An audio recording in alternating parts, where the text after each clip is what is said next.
Сәлеметсіздер ме, құрметті білім алушылар. Бүгінгі біздің сабағымыз білім алушының таңдау пәні, яғни балалар бақшасының бейнелеу өнерінің жетекшісі пәнінен сабақ өтетін боламыз. Бүгінгі біздің жаңа тақырыбымыз өте қызықты тақырып, пейзаж деп аталады. Пейзаж дегеніміз не екен? Оның қандай түрлері бар екен? Қалай салынады екен? Соның барлығымен бүгінгі сабақта танысатын боламыз. Бүгінгі біздің сабағымыз сіздерге өте қызықты болады. Қызықты ақпараттар, мәліметтер аласыздар деген ниеттемін. Ал енді барлықтарымызға сәттілік. Бастаймыз. Анвар Исмаилов атындағы кәсіптік колледжі. Бүгінгі сабағымыздың тақырыбы пейзаж. Пәні білім алушылардың таңдау пәні. 3-ші курс студенттеріне арналған. Оқытушы Алиева Мақпал Бекбосынқызы.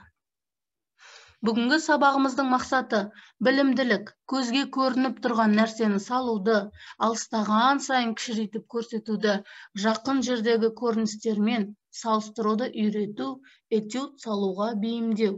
Дамытушылық мақсаты пейзаж жанры туралы білімдерін тереңдету, акварель бояуларымен және гуаш бояуларымен жұмыс істеу қабілеттерін арттыру.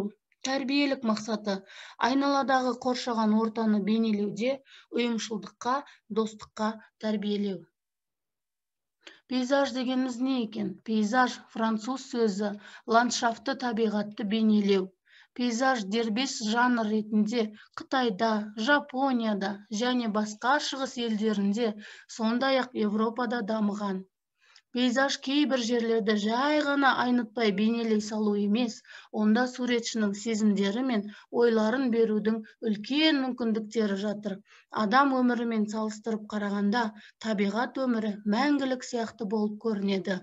Пейзаж өнері де әр алуан. Кейбір пейзаждар табиғаттың өмірде бар нақты көрінісін бейнелесе, енді біреулері суретшінің қиялынан туады. Ондай шығармалардың бәрінде де суретшілер табиғаттың мінез құлқын айнытпай беруге тырысады. Пейзаж жеке жанр ретінде портреттен анағұрлым кешірек қалыптасты. Алайда алғашқы адамдардың жартастарға салған өрнектерінен олардың тірі табиғат элементтерін бейнелеудегі алғаш талпыныстарын байқауға болады. Белгісіз суретшілер балықтары бар өзенді, құстар қалықтаған аспанды, жағалаудағы ағаштарды бейнелеген. Бірақ жартастардағы суреттердің бәрі схемалы түрде болды. Біртіндеп пейзаж нақтылана түседі. Ол жеке дара қалыптаспаса да, мысалы Египет мазарлы қабырғаларындағы сурет сияқты әдемі фон болып қала берді. Көне Римде үй қабырғалары суреттермен әшекейленген. Қабырғалардағы суреттер құдайлар мен батырлардың ерлік істерінен хабар береді.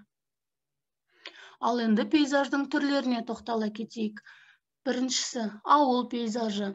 Екінші саябақ пейзажы, үшіншісі қала пейзажы, төртіншісі теңіз пейзажы, бесінші сәулет пейзажы, алтыншысы индустриялық пейзаж.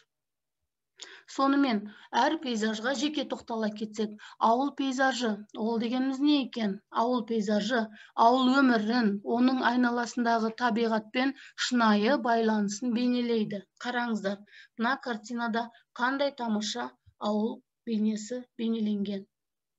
Өте керемет. Ал енді келесі саябақ пейзажы. Саябақ пейзажында адамдар демалу үшін арнайы жасалған табиғат аясы беріледі. Мұндағы табиғат бірде геометриялық тәртіпке қатаң бағындырылған, бірде табиғи пішіндер, сәндік мүсіндер, сәулеті әсем үйлесім тауып, еркін орналасқандай болып көрінеді. Қараңыздар, қандай тамаша саябақ пейзажы. Қараса адамның көзін алатындай өте тамаша картиналар. Ал енді келесі қала пейзажы. Қала пейзажында адамзат қолымен салынған биік ғимараттар, көшелер, даңғылдар, алаңдар, жағалаулар және басқа да көрікті жерлер бейнеленеді. Мұнда қараңыздар, қала пейзажы өте әсем берілген. Қараңыздар, қандай тамаша. Ал енді келесі теңіз пейзажы. Теңіз пейзажында бірде тыныш, бірде буырқанған теңіздің ғажап сұлулығын, көбік шашқан асау толқындарды немесе теңіз дауылын бейнелейді. Қараңыздар, өте керемет салынған теңіз пейзажы. Ал енді келесі сәулет пейзажы. Сәулет пейзажы қалалық пейзажға ұқсас келеді. Олардың арасындағы айырмашылық сәулет пейзажында суретші сәулет ескерткіштерін табиғат аясында бейнелейді. Қараңыздар, қандай тамаша. Индустриялық пейзаж. Ол дегеніміз не екен?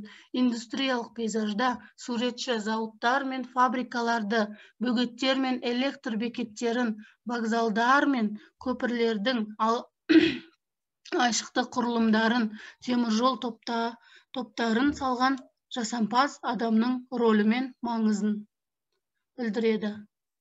Қараңыздар, қандай тамаша индустрия пейзажы. Жарайсыздар, бүгінгі сабақ сіздерге түсінікті болды деп ойлаймын. Ал енді үй тапсырмасына келейік. Сіздерге үй тапсырмасы күзгі табиғат пейзажын салу. Сіздер осы берілген суретке қарап салсаңыздар болады, немесе өз ойларыңыздан құрастырып салсаңыздар болады. Ал енді бүгінгі сабақты қаншалықты түсінгенімізді нақтылай кететін болсақ. Бірінші смайлик, кішкене ойланып тұр.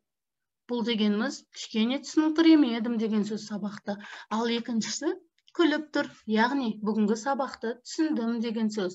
Ал үшіншісі екі қолын көтеріп қуанып тұрған смайлик. Бұл дегеніміз бүгінгі сабақ керемет ұнады, керемет түсіндім деген сөз. Жарайсыздар, бүгінгі сабақ сіздерге түсінікті болды деп ойлаймын, түсінікті жеткізе алдым деп ойлаймын. Ал енді сіздерге творчестволық табыс тілеймін. Іске сәт. Жарайсыздар. Назар аударғандарыңызға рахмет. Сау болыңыздар.